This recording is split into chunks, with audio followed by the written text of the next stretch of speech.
Anda menyaksikan Kompas Bisnis Saudara bersama saya Yan Rahman. Saudara Menteri Keuangan Purbaya Yudi Sadewa optimistis indeks harga saham gabungan atau IHSG akan menembus level 9.000 pada akhir tahun 2025 atau tahun ini. Bukan hanya itu, ia juga memprediksi dalam 10 tahun ke depan IHSG bisa mencapai 32.000.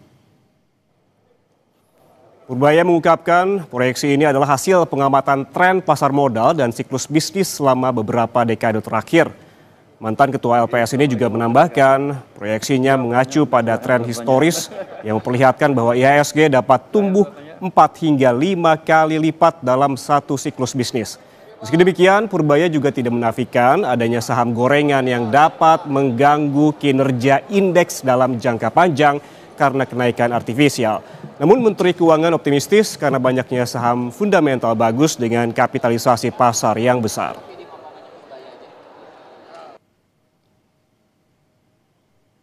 Coba lihat IHSG, kan waktu itu dibilang akan hancur. Orang pasar itu pintar-pintar, mereka akan menganalisa perkataan saya seperti apa, kebijakan saya seperti apa, mereka akan implement dalam bentuk posisinya di portofolio. Memang di sini ada saham gorengan ada kan, tapi yang fundamental kan banyak yang besar-besar. Makanya indeks bisa naik ke atas. Tulisannya gimana, indeks to the moon saya bilang. Itu menciptakan optimisme juga. Harga tahun ini berapa? 9.000. 10 tahun lagi kan berapa? 32.000. Orang bilang saya ngomong sembarangan, tapi itu berdasarkan dari pengalaman 30 tahun, 20 tahun terakhir, 25 tahun terakhir. Dimulai awal siklus bisnis sampai di belakang, di akhir siklus bisnis, tumbuhnya itu sekitar 4 sampai 5 kali. Terjadi seperti itu terus. Jadi saya pikir behavioral system nggak berubah, kira-kira segitu. Jadi saya tempat manggis bukan petapa, bukan. Itu hitungan ekonomi yang ada persamaan matematiknya. Ya, meski demikian, sejak Purbaya dilantik menjadi Menteri Keuangan, IHSG terpantau volatil atau naik turun. Lalu apakah bisa tercapai target level IHSG sentuh 9.000 pada akhir tahun ini? Kita lihat wall data berikut ini, saudara. Di mana ada pada penutupan bursa Jumat 4 September tahun 2025, kurang dari sepekan dari pelantikan Purbaya, IHSG berada di level 7.800 dan 7.766 maksud saya di 8 September yang sebelah kiri Anda. Di mana pada hari pelantikan di 8 September pasar saham justru merespons negatif turun ke level 7.766 dan juga tepat setelah 1 bulan pelantikan Purbaya, kondisi berbalik di mana IHSG rebound di level 8.166 di 8 Oktober tahun ini atau naik 5,1%. Bahkan saudara ini menyentuh level tertinggi sepanjang masa yaitu 8.257 pada 10 Oktober. Dan kemudian penopangnya adalah saham-saham konglomerat, utamanya milik Prayogo Pangestu.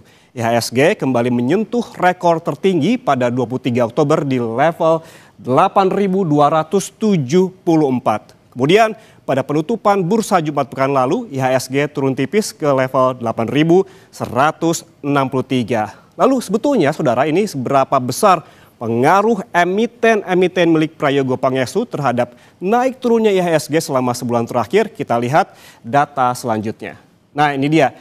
Di sini saudara, berdasarkan data Bursa Efek Indonesia untuk perdagangan 6 hingga 10 Oktober 2025, PT Petrindo Jaya Kreasi yang bergerak di sektor pertambangan mineral dan juga energi dengan kode saham cuan jadi penggerak terbesar IHSG sebesar 34,6 poin dengan kenaikan 51,88%.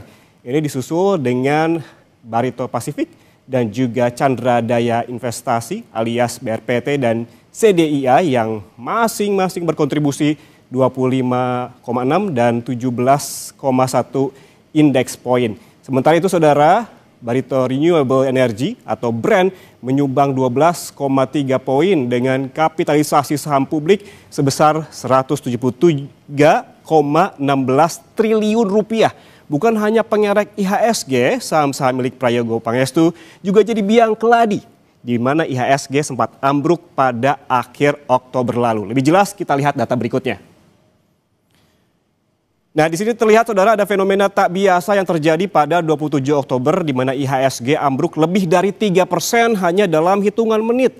Saham-saham milik Prayogo Pangestu masuk dalam 10 emiten yang paling membebani kinerja IHSG. Tak tanggung-tanggung, total kehilangan kapitalisasi emiten-emiten Prayogo ditaksir mencapai 126 triliun rupiah. Kehilangan paling jumbo adalah emiten BREN, ini sebesar 69,44 triliun rupiah. Kemudian ada BRPT dan juga Cuan yang masing-masing 30 dan juga 20 triliun. Dan selanjutnya ada juga PTRO, CDIA dan TPIA dengan masing-masing hilang di bawah 3 triliun rupiah. Meski demikian, saham-saham milik Prayogo Pangestu perlahan bangkit, namun apakah masih menguasai kapitalisasi pasar terbesar? Kita lihat data selanjutnya. Ya, jawabannya adalah masih. Data dari Bursa Efek Indonesia, market cap terbesar masih diduduki oleh BREN sebesar 1046,88 triliun rupiah. Kemudian disusul oleh BCA sebesar 1009,9 triliun, ada juga DCI ini 826,5 triliun rupiah, dan juga masih ada emiten milik Prayogo Pangestu yaitu TPIA sebesar 802,39 triliun rupiah, dan ada BIAN 802,39 triliun rupiah. Saudara, optimisme Menteri Keuangan di mana IHSG sentuh 9.000 akhir tahun ini sedikit banyak juga dipengaruhi aksi beli asing yang perlahan mulai masuk. Pada sesi perdagangan Jumat pekan lalu ada 1,13 triliun yang masuk. Kemudian seminggu terakhir ada 5,5 triliun rupiah yang masuk, dan 1 bulan terakhir ada 14 triliun rupiah yang masuk ke pasar saham Indonesia. Lalu saudara, faktor apa lagi yang bisa dijadikan acuan fundamental agar target IHSG sentuh 9.000 pada akhir tahun ini bisa tercapai? Jangan kemana-mana, Kompas Bisnis sesaat lagi akan mengulasnya lebih lengkap untuk Anda tentunya. Saudara, target Menteri Keuangan Purbayayudi Sadewa IHSG to the moon, yaitu 9.000 pada akhir tahun 2025. Apakah bisa tercapai jika melihat faktor domestik dan juga global? Kita langsung bahas bersama senior research analis Panin Sekuritas, Akil Triadi. Selamat pagi Mas Akil. Iya, halo, selamat pagi Mas Ian. Mas Akil, bagaimana nih, ada optimisme yang sama to the moon 9.000 di akhir tahun ini IHSG? Ya, kami dari Panin Sekuritas melihat target 9.000 ini ya mungkin saja ya akan bisa tercapai oleh IHSG kita ya. Namun kalau kami melihat bahwa target dari Panin Sekuritas itu di level 8.500 di tahun 2025 ini. Kenapa? Karena memang saat ini kita lihat daripada kebijakan dari domestik itu juga cukup positif. Dari Pak Purbaya kan udah kasih insentif ya ke perbankan untuk disalurkan ya kepada market ekonomi. Nah, ini yang bisa mendorong dari daya beli dan juga perbaikan pertumbuhan GDP kita. Nah, terus kalau kita ngelihat ke globalnya ini juga lumayan positif, karena kalau kita lihat ini juga mendorong optimisme dari para investor. Pertama, kita coba lihat dari suku bunga The Fed. Kemarin kan kita tahu bahwa The Fed udah memangkas suku bunganya 25 basis point sesuai ekspektasi kita. Namun kan kekhawatiran nanti Desember gitu ya. Apakah di Desember ini The Fed memang tidak mau ya memangkas suku bunganya? Tapi kalau ini dipangkas lagi di bulan Desember gitu ya, kami melihatnya mungkin potensi dari target kami untuk IHSG 8.500 ini akan tercapai, bahkan akan melampaui gitu ya. Karena sekarang concernnya tidak hanya dari suku bunga The Fed, tapi juga terkait tensi dagang antara Amerika Serikat dan juga China ya. Nah, ini kan sudah mulai mereda gitu ya Mas ya. Karena kalau sudah ada kepastian, sudah ada perkembangan dari ekonomi yang kembali berjalan gitu ya, dari siklusnya, dari global juga jalan, terus dari domestiknya juga jalan, ini tidak menutup kemungkinan untuk IHSG kembali rally gitu ya. Karena apalagi kalau kita bahas juga secara beberapa waktu lalu, saham-saham fundamental yang memang sudah teruji kayak big caps-nya banks gitu ya, BCA, BMRI, Telkom, dan lain-lain itu sempat terkoreksi karena dari para investor sendiri fokusnya kepada saham-saham konglomerasi. Nah, sekarang sih sudah mulai berbalik gitu ya. Mereka melihat, oh saham-saham fundamental nih udah mulai murah gitu ya dengan Hmm. valuasi sekarang gitu. Jadi kita lihat juga ada inflow asing ke saham-saham yang punya market cap yang cukup besar dan punya fundamental yang sudah teruji gitu ya dalam bahkan beberapa tahun terakhir gitu. Oke, kita lihat secara domestik tadi disebutkan oleh Mas Akil terkait dengan insentif yang diberikan oleh Pak Purbaya. Kemudian sebetulnya apalagi sih ekosistem yang bisa mendukung target ini bisa tercapai terutama di bursa saham? Iya, tadi kita sudah sebutkan ya selain di domestik, lalu juga ada tadi di globalnya dari The Fed, terus juga dari sisi perang dagang antara Amerika Serikat dan juga China ini sudah mulai mereda itu yang akan mendorong dari ISG kita. Apalagi kalau kita lihat di tahun 2026 kan ini juga masih ada potensi untuk dari The Fed bahkan juga Bank Indonesia untuk kembali memangkas suku bunganya mereka. Nah, biasanya kalau suku bunga itu dipangkas, ini tahunnya akan cukup positif banget, Mas, untuk kepada apa ya investor melihat oh ini akan ada perkembangan dari perusahaan-perusahaan untuk bisa melakukan ekspansi karena biaya dananya murah untuk mereka ngajuin kredit juga akan lebih ekspansif nantinya kalau suku bunganya rendah gitu ya. Nah, kita ngelihatnya ketika dari optimisme itu hadir dari para pemangku kebijakan, ini akan mendorong pergerakan IHSG kita ya at least dalam sampai nanti Desember itu akan lebih positif dibandingkan pada beberapa tahun belakangan yang kita lihat gerakannya agak cukup flat dan bahkan Oke. kalau kita bicarakan IHSG kita sudah mulai all time high ya gitu ya, beberapa kali all time high dan apalagi kalau kita bicara Desember gitu ya, harapan dari para Hmm. investor biasanya adalah window dressing. Nah, harapannya adalah ketika di akhir-akhir tahun itu adanya perbaikan kinerja keuangan di kuartal keempat biasanya dari emiten. Dan kalau kita lihat juga dari Pak Purbaya kan juga menegaskan gitu ya kepada para eh, apa namanya pemimpin daerah untuk mengeluarkan budgeting mereka untuk mengeluarkan supaya perputaran ekonominya jalan gitu ya. Nah, ini kan sebenarnya juga menjadi positif untuk daya belinya kita akan kembali bergeliat gitu ya. Kalau kita lihat dengan adanya hal-hal seperti itu, kebijakan yang lebih tegas, ini investor pasti akan suka. Namun Hmm. terkait dengan kebijakan dari Pak Purbaya ya terkait untuk memberikan insentif kepada perbankan 200 triliun itu terus juga yang kita khawatirkan adalah dalam beberapa tahun ke depan ini terkait dengan NPL gitu ya ataupun juga kredit macet ketika kita sudah gelontorkan dana untuk memudahkan mengajukan kredit ataupun juga dananya sudah diberikan ke likuiditas pasar khawatirnya adalah terkait dengan NPL gimana nih nanti kalau Hmm. gencar-gencaran gitu ya melakukan ekspansi ke perbankan. Namun Oke. kalau kita lihat secara jangka pendek dan menengah harusnya sih masih positif, Mas. Oke, kalau kita melihat tadi di sektor perbankan begitu, terutama Himbara sudah ada uang yang digelontorkan 200 triliun kepada bank-bank Himbara begitu. Kemudian di sini juga kinerjanya seperti apa yang Anda lihat dan juga Danantara digenjot untuk memaksimalkan hal ini yang hingga saat ini bahkan belum terlihat begitu. Ya, kalau kita melihatnya dari sisi Danantara lalu juga Kementerian Keuangan kasih ke perbankan gitu ya. Harapannya memang dari para investor ya. Ini kita melihat dari sisi investornya dulu. Investor ngelihat ketika ada Danantara masuk ke bank-bank Himbara ini, terus juga ada gelontoran dana dari Menteri Keuangan, ini harusnya akan lebih positif karena investor ngelihatnya ketika ada Danantara adalah dividen. Nah, harapannya dividen yang akan diberikan oleh bank-bank himbara ini akan lebih besar dibandingkan pada tahun-tahun sebelumnya sebelum ada Danantara masuk dalam bank-bank BUMN ini. Nah, kita ngelihatnya itu yang menjadi katalis positifnya karena mereka akan Hmm. mengincar dari dividen dari para investor.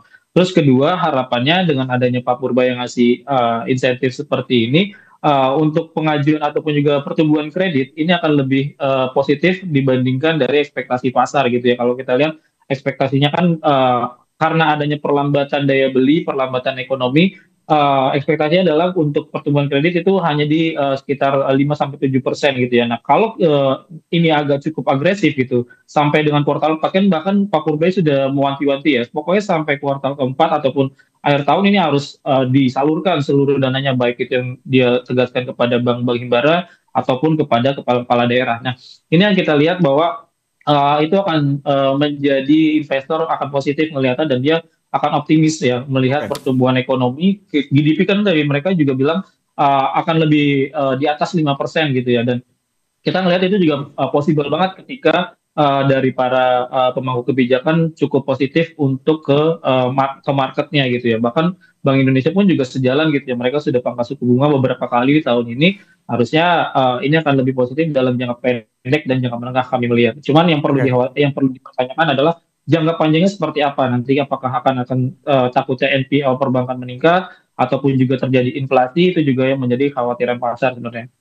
Oke, yang juga menjadi angin segar di pasar modal akhir-akhir ini, Mas Akil, ini ada aksi beli asing yang perlahan masuk meskipun tidak menutup yang keluar sebelumnya begitu.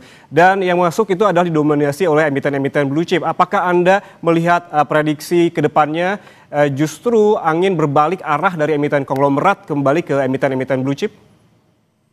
Ya, kami melihat dalam jangka pendek ini ya, seperti yang kita sudah sempat bahas, Mas Ian, bahwa dalam jangka pendek dengan kebijakan dari domestik, Pak Purbaya dan juga Bank Indonesia, harusnya inflow asing lebih kepada saham-saham yang blue chip ya, kepada misalnya kayak BCA, BMRI, BRI, BNI, terus juga kalau sektor lainnya misalnya kayak Telkom, kayak Astra gitu. Kita lihat itu inflow asing dalam beberapa hari terakhir itu masuk ya ke saham-saham yang punya fundamental sudah teruji lah ibaratnya dalam bahkan 10 tahun, 20 tahun belakangan.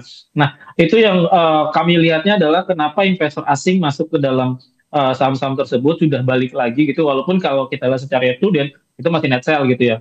Nah, teman dalam jangka pendek ini kalau kita lihat ini pertama terkait dengan valuasi. Valuasi dari saham-saham fundamental bagus tadi kita sebut itu sudah cukup murah. Kedua terkait dengan result kuartal 3 tahun 2025 ini. Jadi laporan keuangannya overall lebih Hmm. positif dibandingkan kuartal kedua ya. Dan harapannya memang di kuartal keempat akan lebih digencarkan lagi. Apalagi kalau tadi kita ekspektasinya adalah gelontoran dana, terus juga kebijakan yang cukup ketat dari Pak Purbaya, terus juga suku bunga lebih rendah. Harusnya di kuartal 4 kinerja keuangan, laporan keuangan perusahaan itu akan lebih positif juga. Jadi kita lihat itu cukup inline semuanya ya terkait dengan optimisme IHSG kita akan bisa tembus ke level 8.500 atau bahkan ya targetnya Pak Purbaya bisa mungkin tercapai gitu ya. Oke, kalau kita melihat laporan keuangan dari sejumlah bank himbara juga ini merupakan angin segar selain juga dana asing yang masuk ya.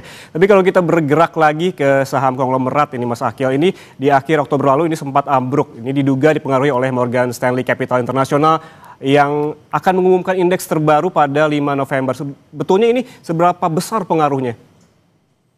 Ya, menurut kita cukup besar ya karena mereka mengubah aturan dari free float yang mereka pakai. Yang tadinya misalnya free float yang paling besar adalah kayak banking, BCA, terus juga ada juga beberapa saham konglomerasinya dari Pak Prajogo juga masuk ke MSCI ini kan kalau kita lihat ketika lebih ketat gitu ya. Ibaratnya ini kan kalau secara gampangnya kita bicarakan ini akan lebih ketat untuk penyeleksian saham-saham yang masuk ke MSCI. Nah, saham-saham masuk MSCI ini kan biasanya ataupun juga kalau kita lihat secara historical itu banyak dimasuki oleh investor-investor asing karena mereka juga nggak terlalu melihat gitu ya gimana nih secara fundamental, secara detail ya gitu ya.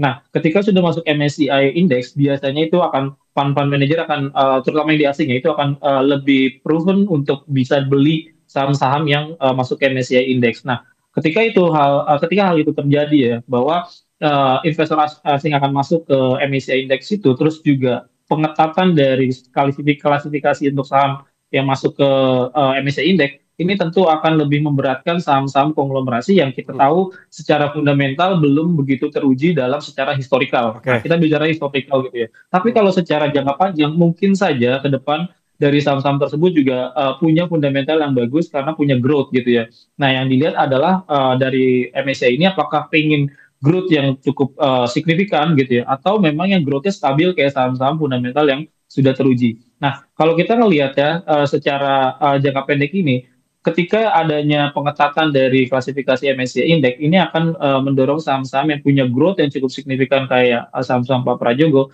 itu akan terkoreksi gitu ya ataupun juga orang akan berpikir, wah ini akan sulit nih dari saham-saham Pak Prajogo untuk masuk ke MSCI Index. Sisanya saham-saham yang belum masuk ke MSCI Index akan susah nih.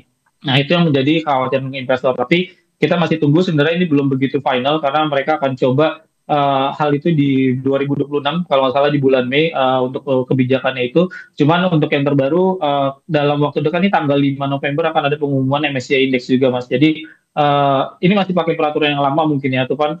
ini akan menjadi salah satu pendorong juga, salah satu sahamnya Pak Prajogo itu brand yang Oke, memang digadang-gadang akan masuk ke MSCI Index Global gitu ya. oke. Ini yang akan kita cermati tanggal 5 November nanti. Oke, Mas Akil, berarti artinya menurut Anda dalam jangka waktu dekat, paling tidak hingga Desember tahun 2025, emiten konglomerat ini tidak akan uptrend lagi begitu seperti sebelumnya. Karena kita kalau melihat historis di bulan Oktober, justru emiten-emiten konglomerat lah yang menjadi penopang IHSG. Iya, betul. Jadi kalau kita lihat dengan adanya sentimen MSCI free float ini dirubah gitu ya, harusnya investor akan lebih sedikit khawatir gitu ya. Cuman nanti kita akan lihat di tanggal 5 November ini ketika ada saham baru yang masuk yang memang yang digadang-gadang itu ada brand dan juga BRMS ya. Kalau itu bisa benar masuk sesuai ekspektasi pasar, harusnya bisa sedikit menggerakkan saham-saham konglomerasi itu. Namun kalau ternyata brand yang nggak masuk gitu ya, ekspektasi pasar akan melihat, oh berarti emang udah susah nih, akan lebih ketat lagi nih untuk penyeleksian dari MSCI Index. Nah, jadi kalau kita lihat ini tergantung ya untuk di tanggal 5 November nanti untuk pengumuman MSCI Index-nya apakah saham Pak Prajogo ini bisa masuk ke MSCI Index Global. Tapi kalau nantinya nggak masuk, ya kami melihatnya ini akan lebih berat ya untuk IHSG ke 8.500 karena sekarang kan pendorongnya ada dua gitu ya Mas ya. Oke. Bisa dari saham konglomerasi ataupun juga dari saham punya fundamental kuat seperti bank banking gitu ya. Nah, itu yang Ini bisa yang patut diantisipasi oleh investor ya, terutama retail yang memegang saham-saham betul. konglomerat ini. Terutama ini apa yang direkomendasikan? Wait and see dulu hingga 5 November nanti atau seperti apa, Mas Akil? Ya, untuk saham-saham konglomerasi kita lihat lebih ke wait and see ya, karena juga dari pergerakannya menjelang biasanya ya ketika ada pengumuman MSCI Index itu akan lebih flat pergerakan dari saham-saham tersebut. Ini yang bisa mendorong bahwa investor juga akan ragu-ragu nih, ini apakah emang masuk atau tidak gitu ya. Jadi kalau kita ngelihatnya sih investor akan lebih menunggu dulu sampai nanti tanggal 5 November ketika pengumuman, otomatis ketika dia masuk ke dalam MSCI Index sahamnya akan menaik ya untuk naik signifikan kalau kita lihat itu seperti itu. Oke, baik secara global tadi sempat disinggung sedikit oleh Mas Akil terkait dengan The Fed yang memangkas suku bunganya 25 basis point. Kemudian ada sentimen global lainnya seperti perang dagang Amerika Serikat Tiongkok yang berakhir, ada konflik Timur Tengah yang masih terus berlanjut. Sebetulnya sentimen apalagi yang mungkin menguntungkan dan mana yang harus diantisipasi untuk mengerek IHSG paling tidak dalam jangka waktu dekat hingga Desember tahun ini? Ya, kita melihatnya untuk di global ya, ini yang paling mendorong adalah terkait suku bunga The Fed. Yang pertama yang memang akan lebih apa ya maksudnya akan lebih terdampak ya kepada ISG kita. Ketika suku bunga The Fed di bulan Desember ini dipangkas gitu ya, ini akan lebih positif ke market kita. Namun karena ada beberapa statement dari pemerintahan Amerika Serikat dan juga dari The Fed mengatakan bahwa di Desember ini belum tentu akan ada pemangkasan suku bunga. Nah, ini yang menjadi wait and see lagi nih dari para pelaku pasar. Nah, yang kedua adalah terkait dengan shutdown-nya dari Amerika Serikat ya kan. Kemarin pas lagi shutdown itu kan ekspektasinya hanya 2 minggu gitu ya. Cuman ini sudah sebulan lebih bahkan ya untuk shutdown di Amerika Serikat ini masih berlanjut. Karena ketika ada shutdown ini, beberapa data tuh nggak bisa kita lihat gitu ya, kayak data tenaga kerja yang biasanya imply kepada kebijakan pemangkasan suku bunga The Fed. Jadi The Fed tuh nggak bisa ngelihat, oh ini ekonomi lagi oke nih atau data tenaga kerja lagi oke gitu ya. Karena sekarang lagi di shutdown, data-data tersebut harus ditunda gitu untuk perilisannya. Nah, ini yang menjadi salah satu kekhawatiran dari para investor ketika shutdown ini belum bisa eh, apa namanya dibuka kembali ya oleh Presiden Hmm. Amerika Serikat. Nah, yang ketiga adalah terkait dengan perang dagang antara Amerika Serikat dan juga China. Kita tahu hari ini sudah mereda. Cuman kalau kita secara historikal kita lihat kan Presiden Trump ini lebih apa ya moodnya tuh agak swing gitu ya. Kita lihat kadang bikin tarif tiba-tiba ya waktu Oke. zaman libur Lebaran tiba-tiba market crash gitu ya. Nah, ini yang menjadi khawatiran investor gitu ya. Karena pernyataan-pernyataan dari Presiden Donald Trump terkadang akan membuat shock ya kepada market kita juga ya, itu akan terdampak. Nah, cuman beberapa waktu ke depan dia bahkan sampai saat ini sudah mulai mereda gitu tonnya. Jadi itu yang menjadi ketidakpastian semakin tinggi ketika pernyataan-pernyataan dari pemangku kebijakan apalagi elit-elit global itu akan menjadi salah satu yang menjadi investor khawatir untuk masuk apakah ini sudah waktunya masuk, apakah ini sudah aman, itu yang menjadi pertanyaan ya daripada investor. Karena kalau kita lihat flow-nya seperti itu. Oke, kalau kita mengandai-andai ya, jika memang sesuai target 9.000 di akhir tahun itu harapan yang memang menyenangkan bagi para investor. Bagaimana kebalikannya jika memang tidak sesuai target 9.000 di akhir tahun ini, apa kemudian yang akan terjadi? Bagaimana pengaruhnya terhadap pasar saham Indonesia dan juga bagaimana trust ataupun kepercayaan para pemegang saham di Bursa Efek Indonesia? Ya, biasanya ketika dari Menteri Keuangan ataupun juga dari ekonom gitu ya menyatakan untuk target ISG ataupun juga target GDP atau target inflasi gitu ya, ketika sudah tidak tercapai target, biasanya market akan pesimistis dulu gitu ya. Kan biasanya bicaranya mana nih kok nggak sampai ke 9.000 gitu ya. Nah, nanti akan ada reason-reason yang akan dijelaskan oleh yang membuat target tersebut. Misalnya mungkin ketika adanya penyaluran kreditnya tidak seperti yang diekspektasikan atau untuk daripada penggelontoran dana ke kepala-kepala daerah ini yang harus digerakkan gitu ya. Ini tidak sesuai dengan ekspektasi. Jadi banyak reason-reason yang bisa diberikan kepada para investor supaya agar tetap tenang. Nah, itu yang akan dilakukan oleh apa namanya pemberi target ya ataupun juga pemberi ekspektasi. Nah, ini yang kami lihat seharusnya daripada Menteri Keuangan juga akan lebih memaintain ya apa yang akan disampaikan oleh kepada pelaku pasar karena itu juga akan menenangkan dari pelaku pasar. Jadi kalau pelaku pasar juga tenang, terus juga ada optimisme, harusnya itu juga akan mendorong mereka untuk bisa masuk ya ke saham-saham yang memang mereka pilih gitu ya. Apalagi kalau kita lihat dengan valuasi saham yang dari saham-saham fundamental saat ini sudah cukup murah, ini akan bisa mereka masuk ke chip in ke saham-saham tersebut. Nah, kalau nanti juga apa namanya tidak sampai ke level 9.000, kami melihat investor tidak akan seperti ibaratnya tidak mau masuk lagi gitu ya ke pasar saham Indonesia. Karena kalau kita lihat sebenarnya dengan pergerakan ISG saat ini masih cenderungnya bergerak naik ke atas terus ya, ataupun kalau bahasa teknikalnya uptrend gitu. Nah, ini kalau kita lihat adalah sebuah optimisme dari para investor dalam waktu bahkan 2-3 bulan terakhir ini untuk market yang koreksi secara signifikan kami melihat itu hal yang wajar karena dari marketnya juga cukup bullish untuk pada beberapa hari terakhir. Artinya memang ketika nanti tidak level 9.000 tercapai, hopefully di tahun 2026 itu possible banget untuk tercapai ketika ISG-nya sentuh ke level 8.500 seperti itu. Oke, kalau Anda lihat di akhir tahun 2025 ini sektor mana saja yang punya potensi besar untuk mengerek IHSG dan yang mana yang juga sektor mana yang juga bertahan? Ya, kami lihat pertama yang menarik adalah terkait saham perbankan ya. Jadi untuk di perbankan ini kan banyak beberapa bulan terakhir itu ditinggalkan oleh para investor karena fokusnya ke saham konglomerasi. Jadi perbankan cukup menarik untuk diperhatikan sampai nanti akhir tahun. Terus yang kedua adalah sektor consumer. Nah, consumer ini juga menarik nih Mas, karena dalam beberapa tahun terakhir ini juga tinggalkan gitu ya, karena berpikirnya adalah labanya mereka terus tergerus karena adanya kenaikan raw material, terus juga dari sisi demand-nya juga kurang bagus karena adanya daya beli yang turun.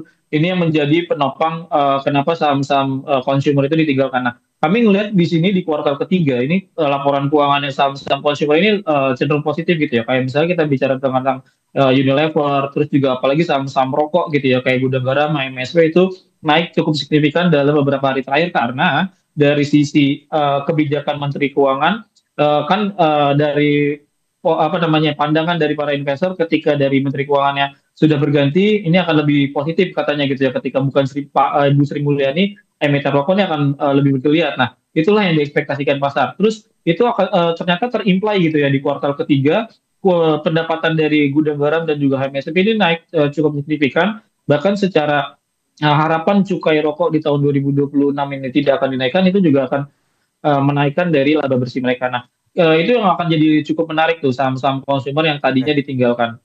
Nah, terus untuk saham konglomerasi gimana? Saham konglomerasi kalau kita lihat ini masih wait and see ya terkait dengan keputusan dari MSCI Index terkait apa free float-nya mereka dan juga nanti di tanggal 5 November. Jadi kita sih harapannya di tahun ini ketika sampai ke 8.500-an itu dua faktor ya.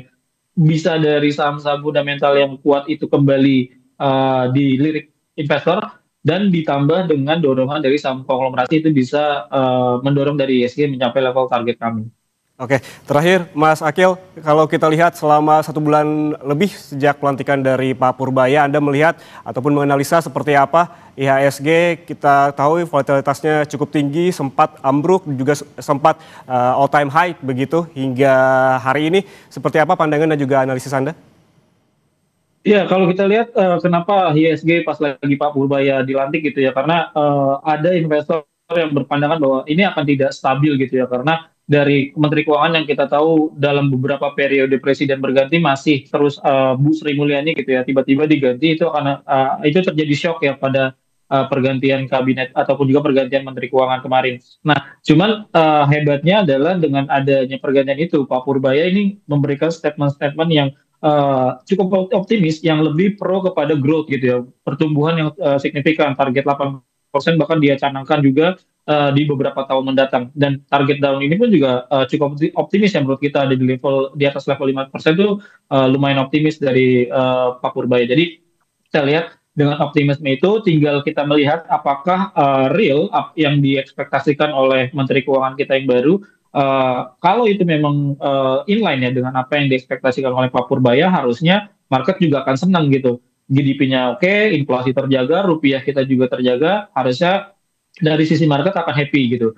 Nah, karena memang yang digembor-gemborkan oleh Menteri Pak Purbaya juga sebenarnya juga positif gitu ya, pro growth gitu. Orang juga suka dengan adanya growth yang misalnya double digit ataupun juga penguatan dari harga sahamnya juga signifikan gitu. Ini investor juga akan suka karena dibanding dia taruh dananya di yang lebih fixed income gitu, yang lebih mungkin levelnya 6% sampai 7% yieldnya, kenapa enggak saya taruh di saham gitu ya, karena posisi dari ekonominya juga akan potensi untuk bertumbuh lebih dari ekspektasi. Jadi kita melihatnya selama sebulan terakhir memang cukup volatile karena tadi ya, pertama terkait dengan pergantian Bu Sri Mulyani shock gitu ya, terus Pak Purbaya memperbaikinya dengan statement-statement yang lebih banyak pertumbuhan yang akan dicapai gitu ya.